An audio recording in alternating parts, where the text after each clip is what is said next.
Another day in the Crucible. Gotta be on the lookout for those hunters. They've been out in force lately.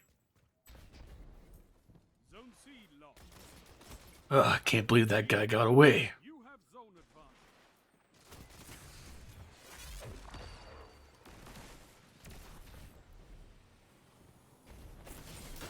Alright, no big deal. My arch nemesis, Felwintis, top done. No!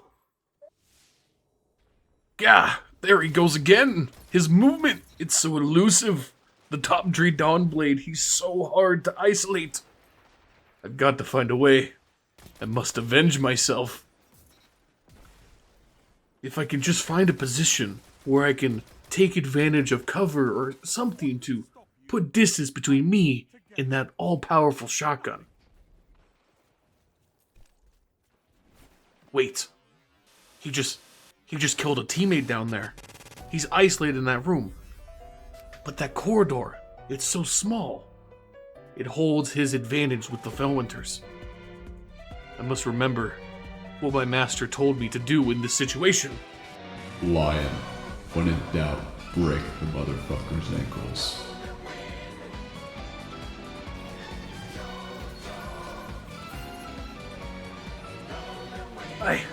I did it! I triumphed over the Felwinters. I finally conquered my greatest enemy. And it was all thanks to the teachings from my sensei. Alright, I hope you guys enjoyed that intro. Something a little different, something a little bit kind of weird, but hopefully it made you guys laugh. Honestly, it's my favorite part about the video making process, is doing something weird, funny, unique, or just different with my intros. But on to our main topic. Today we're going to be talking about the state of Titans in the Crucible post the 30th anniversary update. Obviously, the 30th anniversary brought with it not only a lot of excellent content, but also some of the most substantial changes to how we approach the Crucible in quite a long time. Most of this is in prep for the launch of Witch Queen and eventually the release of the Light subclass reworks into the Stasis subclass systems, first with Void. But until we get those final changes, we have to play the Crucible as it exists now. So let's analyze how Titans have fared on the other side of this update. Prior to the 30th anniversary, I would say that we were in a spot in the meta where Titans had one or two viable subclasses, but overall were slightly weaker than their Hunter and Warlock counterparts. I think it's no secret to anyone that Top Tree Dawnblade and previous to the 30th anniversary Stasis Hunter absolutely dominated the meta both in quick play and in trials. But Titans, while definitely a step behind in terms of overall pick rate, had one major strength on their side, and that was Bottom Tree Striker as a subclass. Make no mistake, while I am a Titan main, there's no denying that Bottom Tree Striker was definitely a busted subclass. The super was incredible, the range, the reach, and the absolute insanity that was its lock-on were very, very strong, and the recently buffed AoE damage on its right-click heavy attack made it one of the deadliest roaming supers in the entire game. But really, it was its neutral game that made it stand out and actually be able to compete with the overall higher speed and versatility of Top Dawn, and of course, the war crimes that were Revenant Hunters as a whole. The absolutely broken combo of Knockout, Frontal Assault, and Dune Marchers was enough to justify the overall weaker kit of Titan in comparison to what Warlocks and Hunters would bring to the table. Knockout's wacky melee range increase coupled with Frontal Assault could instantly reload your weapons, give you a huge stability boost, and a damage boost for 10 seconds, which was wild. It made shotgunning as Bottom Tree Striker one of the biggest threats on close range maps, especially in trials. But yeah, so about that though. When the 30th anniversary hit, Bungie took Bottom Tree Striker outside, watched the sunset, handed him his Felwinters, his one-eye mask, patted him on the back, and shattered him straight into hell. I mean, this subclass is not good now. Frontal Assault is still pretty good, Knockout got neutered, the Super got murdered, and now Bottom Tree Striker really isn't even considered for high-end play whatsoever. Literally from best to a afterthought in one update. So instantly, right? Titan mains everywhere are panicking. Bottom Tree Striker gets nerfed. Dune Marchers get nerfed. What's next? Shotguns? Jesus Christ, what are we supposed to do? Have to learn how to play the game? But in all seriousness, having one of your strongest classes taken away is a big hit to the class viability as a whole. So what does Titan have afterwards to keep its spot in the meta. Well, the other two really played subclasses prior to the nerfs were Bottom Tree Hammers, Sunspots are an eternal threat, and of course, the topic of this video, Middle Tree Striker. Now, the overall reason that I'm going to say the Middle Tree Striker is the better option of the two over Sunspots is simply because of the super cooldown. Sunspots are in that tier of super alongside Dawnblade, where in a Trials match, it can be very hard to actually get your super before the game ends. And that's very important. Supers are pivotal in endgame content. And even at max intellect, the Bottom Tree Sunspot super just takes too long to charge in my opinion. And while Sunspots as an ability are insanely strong, don't get me wrong, I just edge out the overall versatility to Middle Tree Striker. So let's get into what Middle Tree Striker does. Middle Tree Striker as a subclass offers you an insanely mobile and controllable one-and-done super that can have the impact of clearing out whole teams, countering other supers, baiting out other supers. It's very versatile, very deadly, very hard to avoid, and it's also in that coveted faster tier of supers. It lands right in the middle at tier 3, edging out the long cooldown supers like Top Tree Dawnblade, while tying or barely losing out to other supers like Arc, Staff, and Tether. You get the Death from Above as your charged melee similar to Shoulder Charge, but requiring you to jump in the air and then shoot yourself in a straight line wherever you're aiming depending on your momentum to slam it to the ground for huge damage. This has potential both as a team wipe tool with certain exotics, as well as potential for movement and cleanup. And lastly, the biggest part of the kit in my opinion is Inertia Override, where sliding over ammo will reload your weapon and give you a damage boost, while also restoring some of your melee energy. Inertia Override for me is pretty much the entire reason to play this class.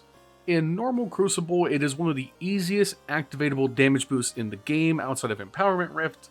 Anytime you see an ammo brick on the ground, slide over it, you're going to reload your weapon, you're going to charge back some of your melee if it's been used recently, and most importantly, you get 7 seconds of a 15% damage boost. Obviously, any seasoned player will understand the value of that 15% damage boost, doing stuff like 2-tapping with DMT at ease, body shotting certain resiliences with high-impact snipers, and honestly, just knocking crits off of 140 hand cannons can be very helpful.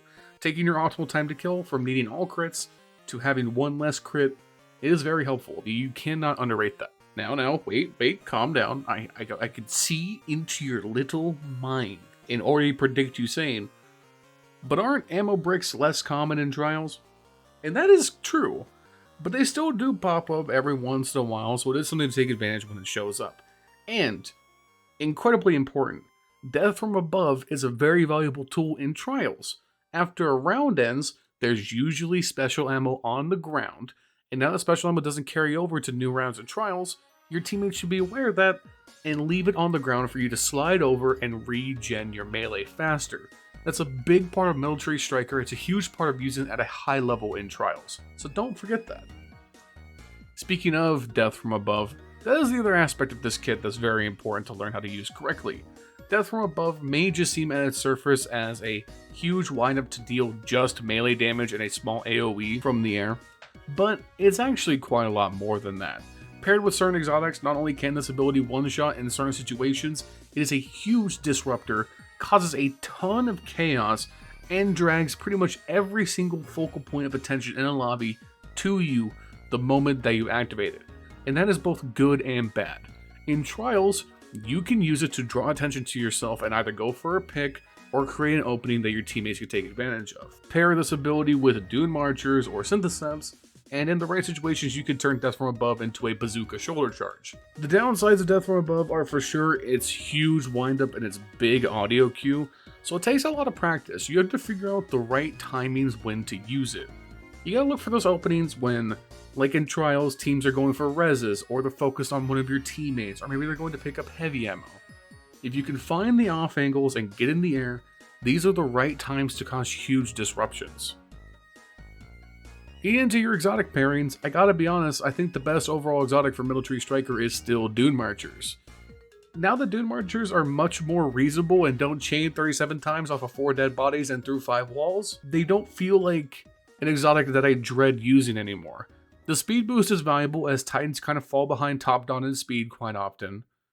But most of all, if you death from above into a group of people, and you hit 2 people with the death from above AoE melee damage, those 2 people are hit for about 125 damage. The Dune Martyrs then can chain from one of them to the other, instantly killing one of them, leaving the other person one shot. If you make that group 3 people, you have now instantly killed the entire team. If I can find an example of it, I'll put it on screen, but you're just going to take my word for it. On smaller Trials maps, this situation happens quite often, and you can just win whole rounds outright. It's very fun. Other exotics you can use with Military Striker, of course, you can just use Syntheseps, though I do prefer Syntheseps really in niche scenarios where I just want to have fun in 6s. I don't think they're as valuable in Trials at all. And if you don't want to go for any death from above shenanigans, One-Eye Mask is still kind of just the default go-to Titan neutral game exotic, and that's still the case here. Alright, getting into some kind of deep Trials metagame stuff here, what is your role as Military Striker? Obviously, Destiny doesn't really have hard and fast roles, but it's a good idea to kind of know what your subclass plays strongest into. Obviously, Top Dom plays as a great versatile opener and aggressive class, but also has this Heat Rises abuse to be able to play passive off angles.